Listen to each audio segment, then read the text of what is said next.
look at you and it's easy to see you are that someone I've been trying to meet. I got your number, won't you pick up the phone? Don't leave me hanging on the dial tone. Think back to the night that we met. आदरणीय मुख्याध्यापक जी, मेरे अध्यापक सहपाठी, अध्यापक साथी और प्यारे बच्चों, सभी को जय हिंद। जैसा कि बीओ बड़ागुड़ा मैडम से निर्देश प्राप्त हुए हैं, हर बुधवार हमने कोई साइंस का टॉपिक आपको मॉर्निंग असेंबली में बताना है। तो आज के हमारे जो हैं 2 टॉपिक हैं, एक ये साइंस के आपके सिलेबस में भी है, एक तो है पौधागत प्रभाव और एक है ग्लोबल वार्मिंग, जिसको हम विश्व उष्णता बोलते हैं। तो आज उसके बारे में आपको बताएंगे। तो ये देखो, ये क्या है? सूर्य है। क्या है ये? सूर्य। ये इस एक्टिविटी के बाद ना आपसे सवाल पूछे जाएंगे, जो बच्चा बताएगा उसको मान सम्मान दिया जाएगा उनको। ठीक है अभी? तो सभी ने ध्यान से सुनना। उसके बाद ये क्विज करवाएंगे आप अभी, सभी ने ध्यान से सुनना इन्हीं में से। तो ये क्या है? सूर्य। सूर्य हमें क्या देता है? प्रकाश। क्या देता है हमें? प्रकाश। अभी आपको वो पेपर में आया था ना सैट के एग्जाम में कि अल्टीमेट सोर्स ऑफ एनर्जी क्या है। तो अल्टीमेट जो एनर्जी का जो स्रोत है, ऊष्मा का जो स्रोत है, वो क्या है? सूर्य। सूर्य के अंदर 3 किरणें होती हैं बेटे। एक तो होती है विजिबल लाइट, विजिबल लाइट मतलब जिससे हम देखते हैं। एक होती है इंफ्रारेड, इंफ्रारेड मतलब अवरक्त किरणें, और एक होती है अल्ट्रावायलेट मतलब पराबैंगनी। तो कितनी किरणें होती हैं सूर्य की? 3। एक जो हमें रोशनी देती हैं, एक जो हमें गर्मी देती हैं। गर्मी कौन सी देती हैं? अवरक्त किरणें, जिसको कि इंफ्रारेड बोलते हैं इंग्लिश में। इंफ्रारेड गर्मी देने वाली।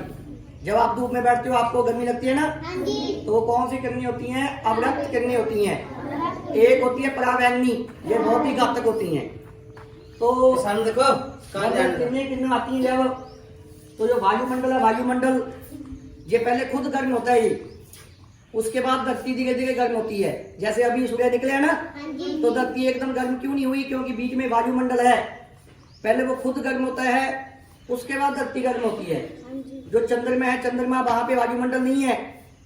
तो जैसे ही सूर्य निकलता है, चंद्रमा बहुत गर्म हो जाता है, तो उसका तापमान 110 डिग्री सेल्सियस पहुंच जाता है। इस टाइम जैसे सूर्य निकलता है बहुत ही गर्मी हो जाती है, 110 डिग्री सेल्सियस।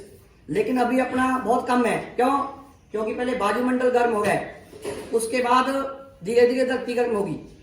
और रात को उल्टा होता है, रात को जब सूर्य चला जाता है तो धरती एकदम ठंडी नहीं होती। क्यों? क्योंकि सबसे पहले वायुमंडल ठंडा होता है, उसके बाद धरती धीरे धीरे ठंडी होती है। लेकिन जो चंद्रमा है, चंद्रमा वहां पर जैसे ही सूर्य गया तो वहां पे ठंड बहुत ज्यादा हो जाती है। रात को -110 चला जाता है तापमान, और दिन में 190 चला जाता है।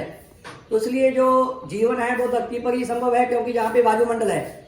तो वायुमंडल के अंदर कार्बन डाइऑक्साइड जो गैस होती है, जो जल वाष्प होते हैं, जो मीथेन गैस होती है, वो सूर्य की किरणों को सोख लेती हैं। तो अगर CO2 कार्बन डाइऑक्साइड की मात्रा बढ़ती जाएगी, कब बढ़ेगी? जब हम पेड़ पौधों को काटेंगे। लेकिन आप तो पेड़ पौधे काटते नहीं, आप लगाते हैं क्या? काटते हैं, बताओ। लगाते हैं। हम पेड़ पौधे लगाते हैं ना? अध्यापक जी सारे, अपने अध्यापक आप सारे पेड़ पौधे लगाते हैं ना?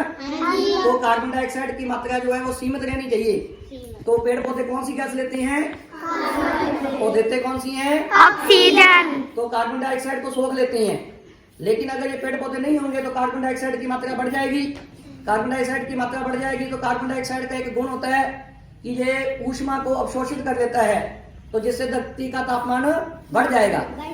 धरती का तापमान क्या हो जाएगा? बढ़ जाएगा। तो जितने भी हिम है, जो मान लो बर्फ जमी हुई है पहाड़ों में, हिमालय में, वो बर्फ पिघल जाएगी और विश्व के लिए खतरा पैदा हो जाएगा। तो ग्लोबल वार्मिंग क्या है? कार्बन डाइऑक्साइड गैस, जल वाष्प, मीथेन गैस, अगर इनकी मात्रा धरती पे बढ़ जाती है तो पृथ्वी का तापमान बढ़ जाता है। पृथ्वी का तापमान बढ़ जाता है। तो ये पृथ्वी का तापमान बढ़ना एक चिंता का विषय है।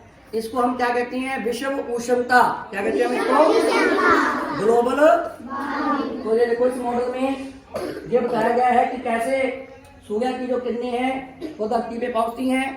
3 में से 2 किरणें पहुंचती हैं। एक किरणें जो होती हैं अल्ट्रावायलेट पराबैंगनी किरणें, उसको ओजोन लेयर जो है वापस भेज देती है। तो देखो 3 किरणें थी, 3, उनमें से 2 नीचे आएंगी और एक टकरा के वायुमंडल से वापस चली जाएगी।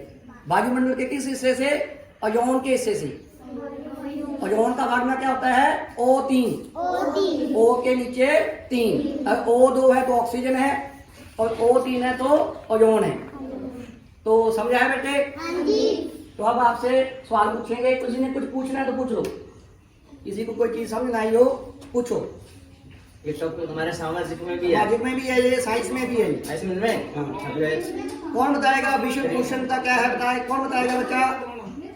ग्लोबल वार्मिंग क्या है? कौन बताएगा? हैं?